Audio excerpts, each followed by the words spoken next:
ఇంకా సాంకేతికత వస్తుంది. డెఫినెట్గా దీని మీద మనం ఇంకా పరిశోధించాలి. ఏది ఏమైనప్పటికీ నిన్న ఐ బొమ్మ రవి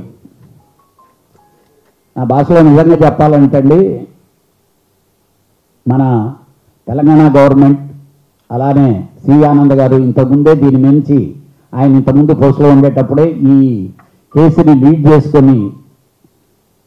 లీడ్ చేయటం స్టార్ట్ చేశారు. తర్వాత సజ్జనార్ గారు వారి బృందం డెఫినెట్గా చాలా మంచి ఎఫర్ట్ చేశారు. దానికి రేవంత్ రెడ్డి గారి గవర్నమెంట్ డిపార్ట్మెంట్కి సపోర్ట్ ఇవ్వటం కానీ, వాళ్ళకి సినిమా ఇండస్ట్రీ మీద ఎంత ప్రేమ ఉందనేది మీ అందరికీ తెలిసిందే. రీసెంట్గా కూడా ముఖ్యమంత్రి గారు చెప్పారు. కానీ మేమైతే ఈరోజు ఈ ప్రెస్ మీట్తో దీన్ని ఇలా వదలదాం అనుకోవటం లేదు. ఏదో కృతజ్ఞతలు చెప్పేసాం కదా, ఇది అయిపోయిందని. They are the heroes. మనందరం ఎన్ని లీడ్లు చేసినా ఏం చేసినా వాళ్ళ టీం కష్టపడి పనిచేసింది. ఫిలిం ఇండస్ట్రీ వాళ్ళందరినీ పిలవాలి, ఒక డయాస్ మీద వాళ్ళని చాలా గౌరవంగా తెలుగు ఫిలిం ఛాంబర్ తరపున, ఫిలిం ఇండస్ట్రీ తరపున చాలా గొప్పగా మనం వాళ్ళందరినీ సన్మానించుకోవాలి. త్వరలోనే డెఫినెట్గా ప్రెసిడెంట్ భరతభూషణ్ గారితో నేను ఇందాక అదే చెప్పాను, సార్ ప్లాన్ చేద్దామండి, ముందు ఈరోజు ఈ కార్యక్రమం అయిన తర్వాత డెఫినెట్గా డిస్కస్ చేసి దాన్ని లీడ్ చేస్తాం.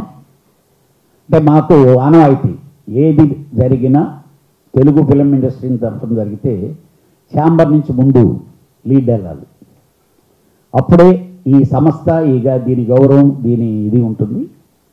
డెఫినెట్గా నిన్న పోలీస్ డిపార్ట్మెంట్ వాళ్ళు ప్రోగ్రామ్ వాళ్ళు చేశారు.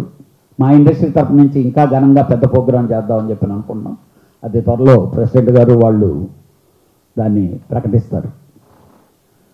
సెంట్రల్ గవర్నమెంట్ కూడా దీని మీద ఇంతకుముందు కంటే స్ట్రాంగ్గా, అసలు ఈ సినిమాకి ఎవరన్నా పట్టుబడితే వాళ్ళు జరిగితే కాస్ట్ ఆఫ్ ప్రొడక్షన్లో 5%, ఈరోజు 100 కోట్లు ఖర్చు పెట్టుంటే 500 కోట్లు వాళ్ళ ఆస్తులు కానీ వాళ్ళు అది చట్టం చేశారండి. కానీ మేము అప్పుడే చెప్పాం, ఈ చట్టమే చాలదు సార్. ఈరోజు చాలా వెబ్సైట్లు గవర్నమెంట్ వద్దనుకుంటే ఆ వెబ్సైట్లు కనిపించడం లేదు. టెలికాం డిపార్ట్మెంట్తో దాన్ని ఇంటర్లింక్ చేసి ఆ విధంగా చేయమని రిక్వెస్ట్ చేసాం. దానికి వాళ్ళకేదో ఉండే ఇబ్బందులు వాళ్ళకున్నాయి, పొలిటీషియన్స్కి కానీ లేకపోతే దీనికి కానీ. ఇదొక పెద్ద మాఫియా. ఇది డెఫినెట్గా ఈ గవర్నమెంటు, సెంట్రల్ గవర్నమెంటు లీడ్ తీసుకొని కానీ మనం కానీ గట్టిగా ప్రయత్నిస్తే దాన్ని కూడా అసలు ఈ సినిమాల్ని మనం అప్లోడ్ చేస్తే, రీసెంట్గా మన ఛాంబరే చేసిందండి. మన సినిమాలో కొన్ని క్లిప్పింగ్లు పెడితే వాళ్ళకి ఇమీడియట్గా ఐడెంటిఫికేషన్ వచ్చేస్తుంది, పలానా సినిమా పలానా దగ్గర ఉంది, పలానా సినిమా పలానా వెబ్సైట్లో ఉందని. ఆ విధంగా రకరకాల టెక్నికల్గా చేసాం. డెఫినెట్గా దీన్ని ఆ విధంగా గవర్నమెంట్లతో కలిసి ముందుకెళ్ళేదానికి గ్యారంటీగా ప్రయత్నిస్తాం. అదేవిధంగా సోషల్ మీడియా, మీరు ఇప్పటికీ చాలాసార్లు మీరు చెప్తున్నారు, రాస్తున్నారు, పైరసీలో సినిమాలు చూడొద్దు, హీరోలు చెప్తున్నారు, అందరూ చెప్తున్నారు. ఆడియన్స్ థియేటర్కి రావడం మానేసి పైరసీలో సినిమా చూసేయటం అనేది ఈజీగా అయింది. మనకు వచ్చిన టెక్నికల్కి ఇదిగో ఇలాంటి ఐ బొమ్మ రవి ఇలాంటి వాళ్ళు చేసేటటువంటి ఇస్తుండేటటువంటి క్వాలిటీకి, పాత రోజులు ఇంత క్వాలిటీ ఉండేవి కాదు.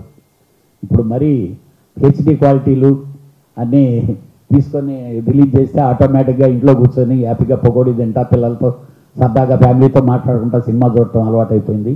దానివల్ల ఎంత నష్టపోతున్నామో మనందరికీ తెలుసు.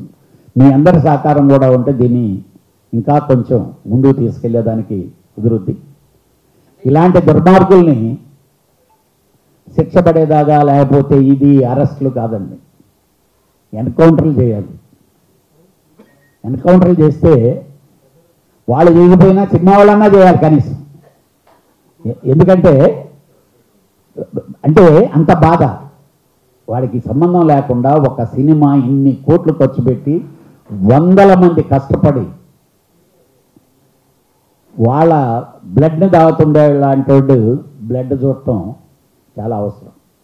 డెఫినెట్గా కమింగ్ డేస్లో ఒక్కడికి కానీ అలా జరిగితే నెక్స్ట్ రోడ్డు డెఫినెట్గా ఓహో మనల్ని కూడా ఉంచనీరేమో అయిపోతారేమో అనే ఫీలింగ్తో భయం వస్తుంది.